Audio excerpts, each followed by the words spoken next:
Hello नमस्ते गुरुजी। नमस्ते नमस्ते, बोलिए बोलिए। गुरुजी मैं ना बोल रही हूँ हाँ पुणे से। हाँ हाँ, बोलिए बोलिए। तो गुरुजी मुझे सार नाम चाहिए था। हम्म।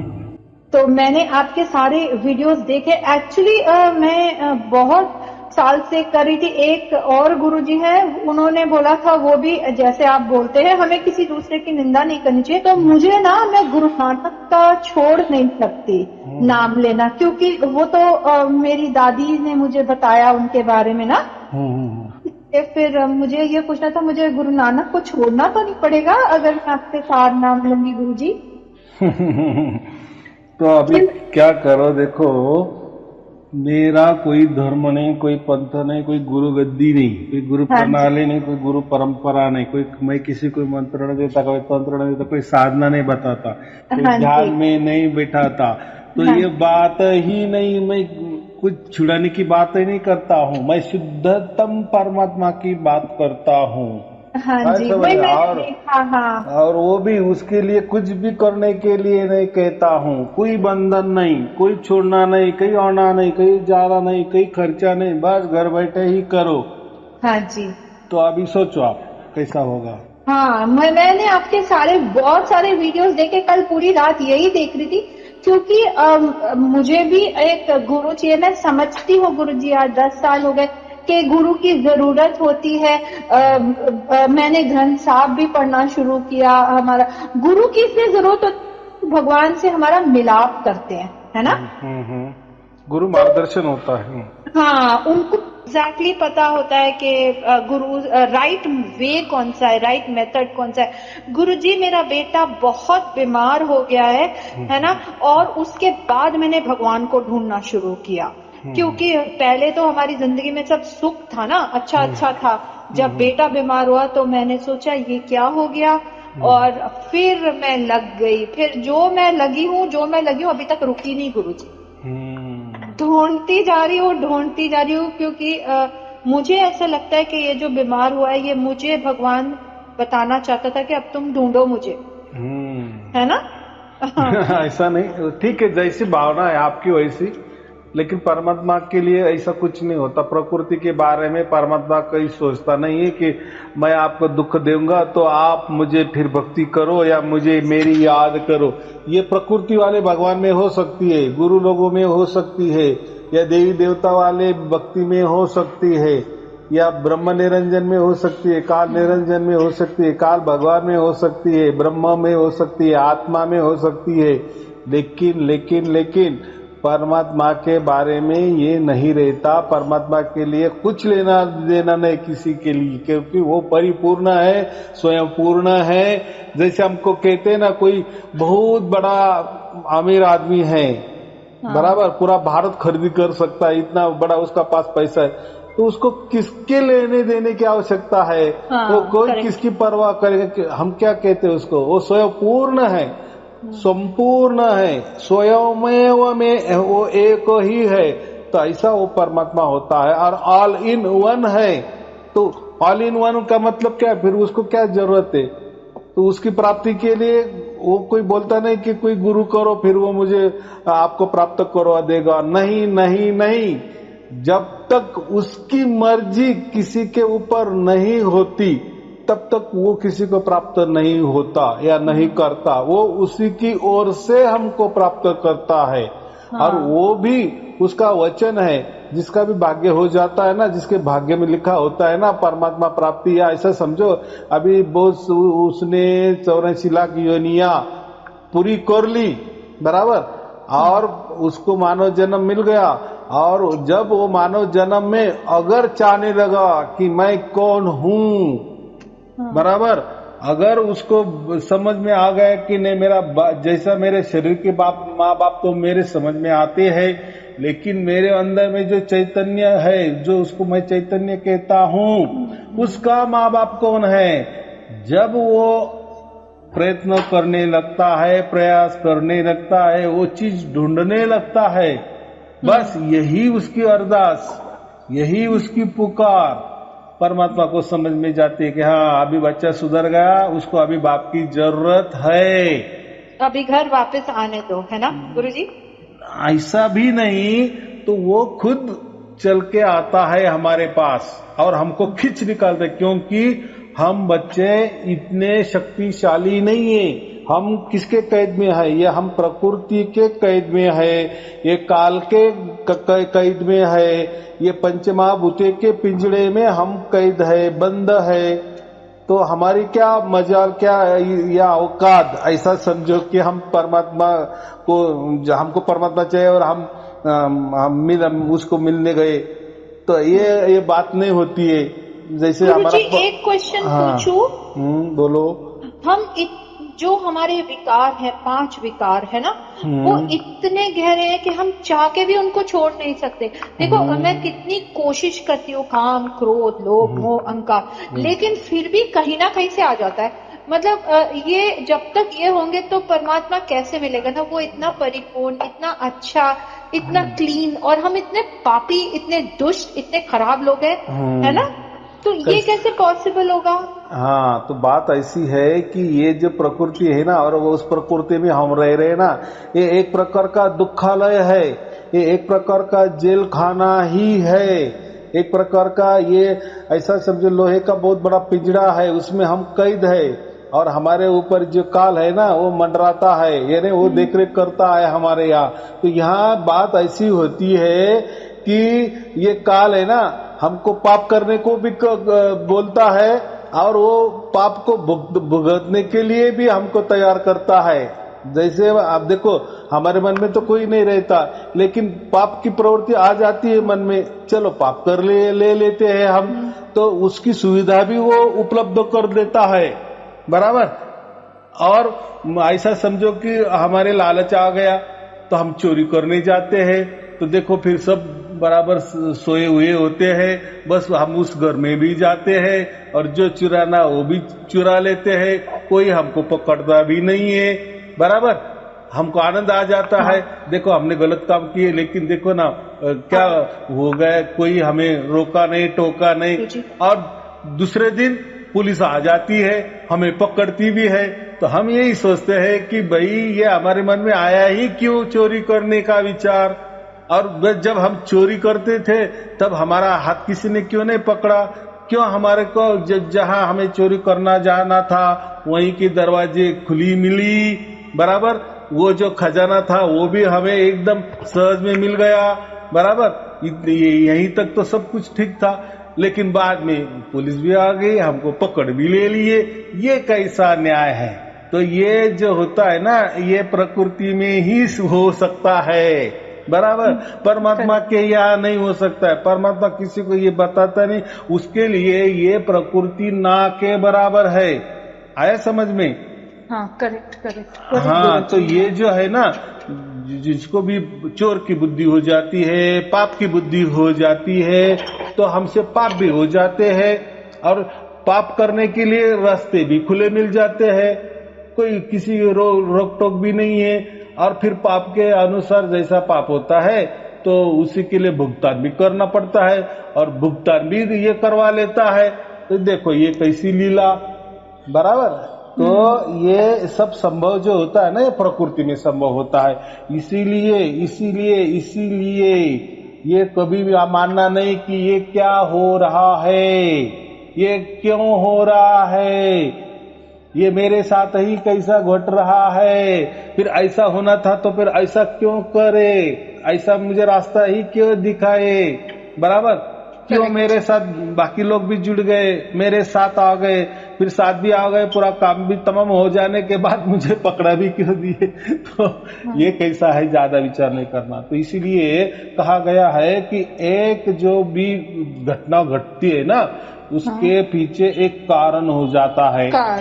जैसे हम गाड़ी चलाते हैं, किसी ने गाड़ी से हमें उड़ा दिए, हम मर गए, तो लोग क्या कहेंगे, अरे वो गाड़ी ने उसको उड़ा दिए, बेचारे वो तो अच्छे चल रहा था, बराबर। ये हो गया कारण लोगों के लिए, क्या हो गया, कारण। लेकिन उसके ऊपर और एक महाकारण होता है कि उसकी जिंदगी ही उतनी होती है, ये हो गया महाकारण। ये महाकारण में हम नहीं जाते, हम कारण के ही पीछे चलते हैं कि ऐसा कैसा हो गया, एकदम जवानी में वो कैसा मर गया, ये कैसे दुख हमारे नसीब में आ गए, तो ये तो हो गया, हमको दिखता है सब कुछ, ये ऐसा नहीं होना चाहिए था, ये कारण नहीं होना चाहिए था, ये कारण की वजह से ये मर नहीं जाना था।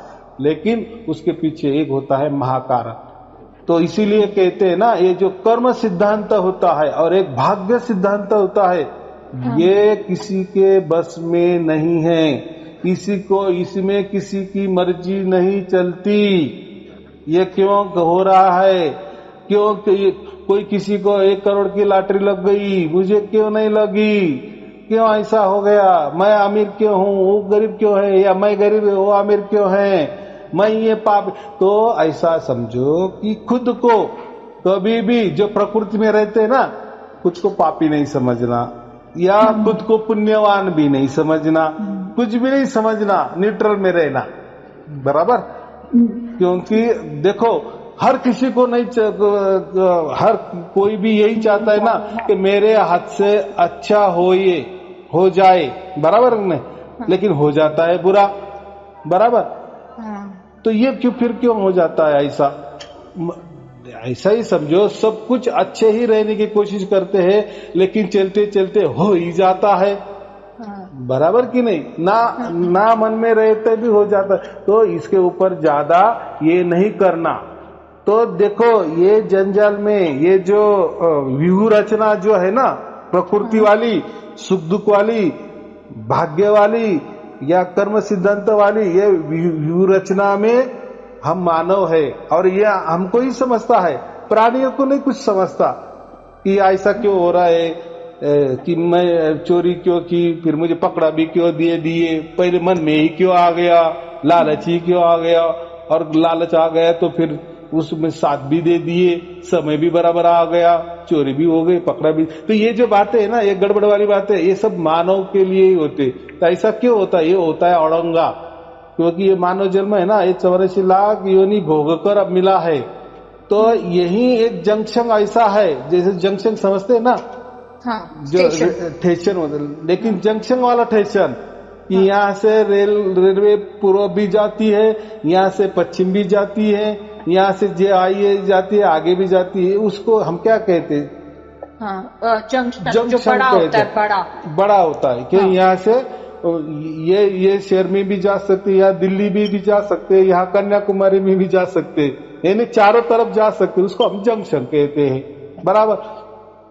तो ये जो मानव जन्म है ना, ये बहुत बड़ा जंक्शन है। इससे ही हमें एक तो स्वर्ग की प्राप्ति होगी या नरक की प्राप्ति होगी, या हमारा परमात्मा की भी प्राप्ति यहीं से हो सकती है। लेकिन परमात्मा प्राप्ति बहुत कठिन ही है, लगती है। या परमात्मा को खोजने गए ना, तो आपको पूरे धर्म ग्रंथ, पूरे धर्म पंथ समझो, गुरु गद्दिया समझो, ये समझो, परमात्मा की बातें ही नहीं करेंगे। वो क्या बोलेंगे? ऐसा कोई परमात्मा नहीं होता है, वो परमात्मा है, ये बात बराबर है, लेकिन उसको प्राप्त नहीं किए जा सकता। ऐसी कोई तरकीब किसी ने भी नहीं बताई और ऐसी नहीं भी है, और उसके पीछे मत पड़ो। और अगर आप पढ़े भी, अगर परमात्मा प्राप्त भी हो गया तो आपको क्या मिलने वाला है? क्योंकि किसने प्राप्त किया भी नहीं और किसी कुछ मिला भी नहीं। तो ये कह देते हैं, निर्णय निकाल लिए, यानी ऐसा समझो, सभी धर्म ग्रंथ यो समझो, सभी धर्म समझो, सभी पंथ समझो, सबो गुरु गद्दिया समझो, या जो भी बड़ी बड़ी संस्था, इन्होंने क्या निकाले है परमात्मा के बारे में? वो कोई प्राप्त होने वाली चीज नहीं है, वो किसी को प्राप्त नहीं होती, बस वो है, उसी ने सब कुछ बनाया है। हमें जो बनाया है उसमें ही हमें खोजना है परमात्मा को। तो वो क्या करते हो? आत्मा को ही खोजने निकलते हैं, और वो आत्मा ही प्राप्त हो जाता है, और फिर वो उसी को नाम दे देते हैं कि बस यही परमात्मा है। आया समझ में? और वही आत्मा भगवान बनकर जन्म लेता है, राम बनकर जन्म लेता है, कभी कृष्ण बनकर जन्म लेता है, तो कभी बहुत सारे फिर है ना, बड़े भगवान महावीर है, बराबर, भगवान बुद्ध है। भगवान किसको कहते हैं? कि वो परमात्मा को जाने के लिए सिर्फ रास्ता बताते हैं, परमात्मा नहीं मिला देते, रास्ता बताने वाले। रास्ता। हाँ, उसको हम गुरु कहते हैं या भगवान कहते हैं। तो ऐसे बहुत सारे भगवान है।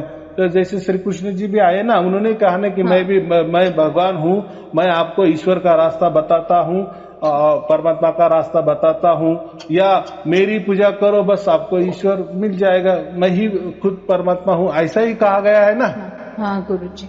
हाँ, तो लेकिन ये परमात्मा अलग है। ये सब कबीर साहब ने ये सब देखा ना, तब ये कबीर साहब ने सब सृष्टि रचना ही खुला कर दी।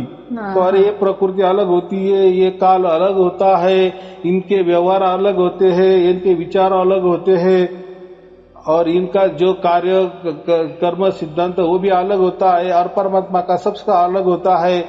ये सब प्राप्त करने की चीज होती है। जो भी प्रकृति में है ना, काल के दायरे में जो भी है ना, उसको हम प्राप्त भी कर सकते हैं। वो भी हमारे कष्ट से, प्रयत्न से, या कुछ तौर तरीके से प्राप्त हो भी जाता है।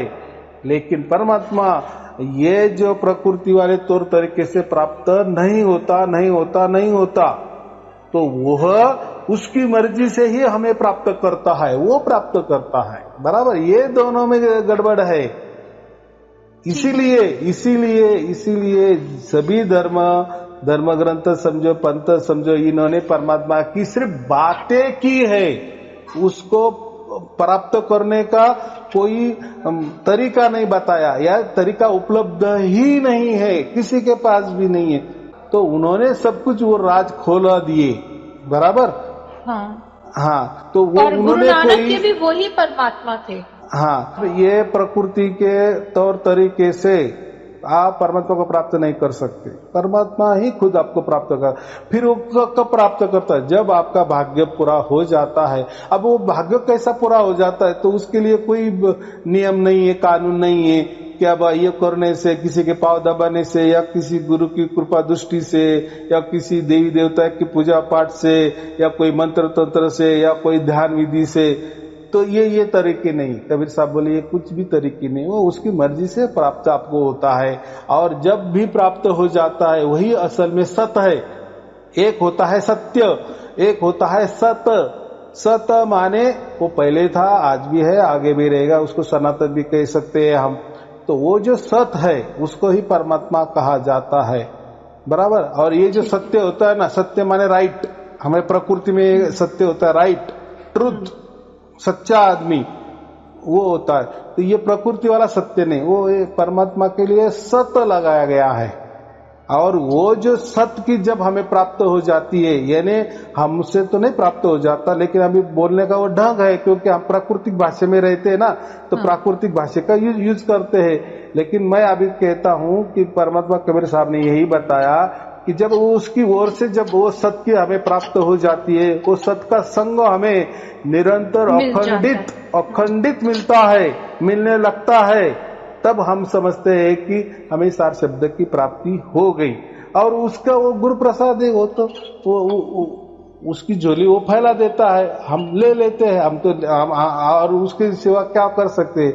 ना उसके लिए कोई साधना कर सकते हैं, ना कोई मंत्र तंत्र जप सकते हैं, ना कोई पाठ कर सकते। वो तो उसकी मर्जी से फिर वो खुला हो जाता है और हमें मिल जाता है, रहता है, हमारे साथ ही रहता है। फिर परमात्मा साथ बराबर वो वही, उसको ही कृष्ण कहा गया। वो हमें खींच लेता है और उसके गोद में ही बिठा लेता है, और वो भी जीते जी बिठा लेता है। बराबर। और हमेशा के लिए बिठा लेता है। तो उसको हम क्या कहते हैं? सत का संग। एक अर्थ होता है सत्संग, हम कहते हैं ना, तो सत का संग हो गया। और जो संत होते हैं ना, हम जिसको भी ये सत की प्राप्ति हो जाती है, तो वो संत बन जाता है। कौन होता है? संत होता है। संत का मतलब भी वो एक होता है कि उसके साथ निरंतर अखंड सत होता है, वो सत के साथ ही चिपका होता है। हाँ गुरुजी। हाँ, तो वो संत होता है। बराबर। तो जो भी परमात्मा की प्राप्ति करता है, तो वो संत ही बन जाता है। बराबर। और परमात्मा ये स्वयं में ऑल इन वन है। वो गुरु भी है और परमात्मा भी है, वो ईश्वर भी है, परमात्मा भी है। ऑल इन वन का मतलब क्या होता है? सब कुछ वो है, क्योंकि उसने ही सबको निर्माण किया है। ये 35 लाख ब्रह्मांड भी उसने निर्माण किया है, काल को भी उसने निर्माण किया है। बराबर, हमको भी उसने निर्माण किया है। तो हमारा मनुष्य जो मनुष्य का जन्म का जो ध्येय है, उद्दिष्ट है, वो एक सिर्फ परमात्मा प्राप्ति करना है, ना कि आत्मा प्राप्ति करना है। बोलते हैं ना, निज स्वरूप की प्राप्ति करो, निज स्वरूप की यानी आत्मा की प्राप्ति करो, आत्मा की प्राप्ति नहीं। तो बाकी लोग क्या करते हैं कि आत्मा को ही परमात्मा बता देते हैं, लेकिन आत्मा अलग है, परमात्मा अलग है। आत्मा जन्म लेती है, परमात्मा आजन्मा है, बराबर। वो काल के इसमें नहीं आता, अंडर में नहीं आता, वो काल के परे है, अकाल है, बराबर। गुरु नानक देव जी ने जब जी में जो 33 बार जो मंत्र आया है ना, क्या बोलते हैं उस मंत्र को? मूल मंत्र। मूल मंत्र, बराबर। तो वो मूल मंत्र क्या है? वो सार शब्द का ही वर्णन किया है उसमें, कि सार शब्द क्या होता है या परमात्मा क्या होता है। गुरुजी, मुझे सार शब्द लेने के लिए क्या करना पड़ेगा? कुछ करना नहीं पड़ेगा, मैं तो यही बता था ना। तो कुछ फिर नहीं कैसे करना। दोगे गुरुजी? हाँ, तो उसके लिए क्या करना है, जो मैंने वीडियो बनाए हैं वो सुनते जाना। ऑनलाइन वाले वीडियो, आपका कोई व्हाट्सएप नंबर है तो उसमें मैं वो वीडियो आपको भेज देता हूँ, लिंक भेज देता हूँ। मेरे वीडियो तो बहुत सारे हैं, 500-600 वीडियो है, लेकिन उसमें सिर्फ और सिर्फ ऑनलाइन वीडियो सुनना। ऑनलाइन इंग्लिश में लिखा होता है, तो ऑनलाइन वाले वीडियो सुनना, पूरे सुन लेना। जैसे जैसे आप सुनती जाएंगे वैसे वैसे परमात्मा का गुरु प्रसाद आपको मिलता जाएगा, वही आपको बराबर उसकी ओर से आपको प्राप्त करेगा, और उसकी अनुभूति, उसकी साक्षी आप स्वयं हो जाएगी। वो आपके साथ घटना घटती है, वो भी एक बार ले लो। उसके लिए घर में ही रहो, कहीं जाना नहीं, कहीं आना नहीं, घर बैठे परमात्मा खुद आते हैं और हमको प्राप्त कर लेते हैं, और वो हमें ही समझता है। हाँ, ये बात। वो शब्द कौन सा होगा उसका? शब्द का मतलब होता है ध्वनि, शब्द का मतलब होता है आवाज, तो वो साउंड। तो वो देता है ना उसकी ओर से, और वो सहज में आता है, वो प्राप्त होता है, वो आपको समझता है। तो वो जो चमत्कार है, वो उसके लिए वो आप उसकी खुद साक्षी होगी, वो आपको मिलेगा ना। वो परमात्मा के गुरु प्रसाद है, वो बराबर, वो परमात्मा स्वयं एक गुरु है, वो आपको देगा ना। लेकिन आपको क्या करना पड़ेगा? सिर्फ वीडियो सुनने पड़ेंगे, फिर आपको प्राप्त हो जाता है, वो स्वयं भी प्राप्त हो जाता है। फिर आप अगर कहेंगे उसकी विधि क्या है, उसकी साधना क्या है, फिर वो प्रकृति में हम आ गए। हमको प्रकृति वाला कोई आत्मा प्राप्त नहीं करना, कोई प्रकृति वाला निज स्वरूप हमारा प्राप्त नहीं करना, आत्मा वाला स्वरूप प्राप्त नहीं करना, कोई काल निरंजन नहीं प्राप्त करना, कोई ब्रह्म निरंजन नहीं प्राप्त करना, कोई ब्रह्म की प्राप्ति नहीं करना, अहम ब्रह्मास्मि, ऐसा हमें प्राप्त नहीं करना। हमें परमात्मा प्राप्त करना है, लेकिन वो प्राप्त भी नहीं करना है, वो हमें प्राप्त करना है। वो खुद उसकी मर्जी से हमें प्राप्त हो जाता है। उसके लिए वीडियो सुनने पड़ेंगे और वो चमत्कार देखना पड़ेगा। और जब भी वो धुन जब आएगी, आपके साथ रहेगी, 24 घंटे हो जाएगी, आप स्वयं में संत बन जाएगी। तो वो क्या होता है, संत बनना थोड़ा कठिन तो है। कठिन भी क्या है आपको, और अभी तो देखो विषम में ये राज खोल दिए, तो इसलिए है घर घर में पहले के कैसे होते थे, गुरु के बहुत सारे शिष्य होते थे, सब लोग कहते थे कि मैं कोई तो भी गुरु बनाऊं, कोई मैं किसी का भी शिष्य बन जाऊं। लेकिन अभी देखो दुनिया चेंज हो गई, बराबर, लोगों के विचार चेंज हो गए, बहुत गुरु बनाए, बहुत गुरु के शिष्य बने, लेकिन नहीं, अभी हमारा असली ध्येय क्या है? संत बनना। संत बनना माने क्या? वो जो सत्य है उसका निरंतर अखंडित उस सत्य में ही डूबे के रहना, बराबर, उसके आनंद में ही रहना, उसको कहते हैं संत, बराबर। बाकी भी संत होता है, उसका भी एक अर्थ अलग होता है। लेकिन वो जो संत कहते हैं तो उनको कितना परमात्मा मिला, या वो कितना सत्य का संग करते हैं, या उनके साथ कितना सत्य है, परमात्मा है, कितना निरंतर है, अखंडित, तो उनको मालूम, बराबर। लेकिन हमको अगर संत बनना है तो हमें वो सार शब्द की प्राप्ति होनी जरूरी है। वो आप नहीं देंगे गुरुजी? वो कोई देने लेने वाली बात नहीं होती, वो स्वयं वो परमात्मा हमारे घर में आते हैं। क्या बोले वो कबीर साहब ने, कबीर सागर में लिखा है कि मैं घर घर जाऊंगा, विषम विषम के बाद घर घर में जाऊंगा और मेरी परछाई भी नहीं दिखेगी और सार शब्द का लखाव कर दूंगा। तो वो सारे शब्द स्वयं वो परमात्मा आते हैं, उनके साथ कोई नहीं रहता, वो स्वयं है ना। उनको क्या जरूरत है किसकी सहारे की क्या जरूरत है? कोई वो गुरु लेके नहीं आता या कोई उसके साथ गुरु नहीं होते, बराबर। वो स्वयं आते हैं, अदृश्य रूप से आते हैं और उसकी वो तो शब्द स्वरूप है, तो उनकी तो कोई परिचय की तो बात नहीं होती है। तो वो घटना हमारे साथ घटित होती है। वो कैसा समझना, जब वही जो धुन हमें निरंतर अखंडित हम जब वो सुनने लगते हैं तो उसका मतलब हमें सार शब्द की प्राप्ति हो गई और सत्य का हमें संग मिल गया। सत्य को हम चिपके हुए हैं, ये हमें महसूस होता है, खुद को महसूस होता है और खुद उसके साक्षीदार होता है। वो स्वयं के साथ ही वो घटना घटित होती है। तो वो एक अनुभव ले लो, अनुभव नहीं कहना है उसको, लेकिन वो भी एक चमत्कार है, वो हमारे साथ घटता है। तो वो घटने दो, होने दो, उसके लिए सिर्फ और सिर्फ वीडियो सुनो ऑनलाइन वाले, बाकी कुछ मत करना। बोलो। तो मैं आपको, ये मेरा व्हाट्सएप नंबर है गुरुजी, इस पे आप भेजेंगे वीडियो? हाँ क्यों नहीं, मैं भेज दूंगा। तो वो क्लिक करो, फिर वो बराबर वो लिंक वहां जाएगी और वही वीडियो देखना। एक वीडियो देखने के बाद वो लिखना कि मैंने ये देखा, दूसरा देखने के बाद उसका जो रीडिंग होता है ना, टाइटल, वो लिखते जाए ताकि दोबारा ना आना जाए। देखो एक तो रोज वाले वीडियो आते हैं, बराबर, और एक जो पहले जो बने हुए हैं वो भी सुनना है ना हमें। तो पहले से ऐसे पीछे पीछे जाते जाना, बराबर। बाकी वीडियो नहीं देखना, बस यही देखना। फिर देखो बराबर आपको परमात्मा कैसा खींच लेता है और उसके गोद में बिठाई लेता है। वो हमारा बाप है, तो कोई डरने की बात नहीं है। हमें जो भी प्राप्त होने वाला है स्वयं परमात्मा प्राप्त होने वाला है। प्राप्त यानी हम नहीं करने वाले, वही हमें प्राप्त करने वाला है, लेकिन वही हमारा असली बाप है। एक शरीर के माँ बाप तो हमें मालूम है, लेकिन आत्मा के माँ बाप नहीं मालूम थे ना। तो वही हमारा असल में हमारा आत्मा का बाप है, माँ बाप है। इसलिए हम क्या कहते परमात्मा को, ऑल इन वन है।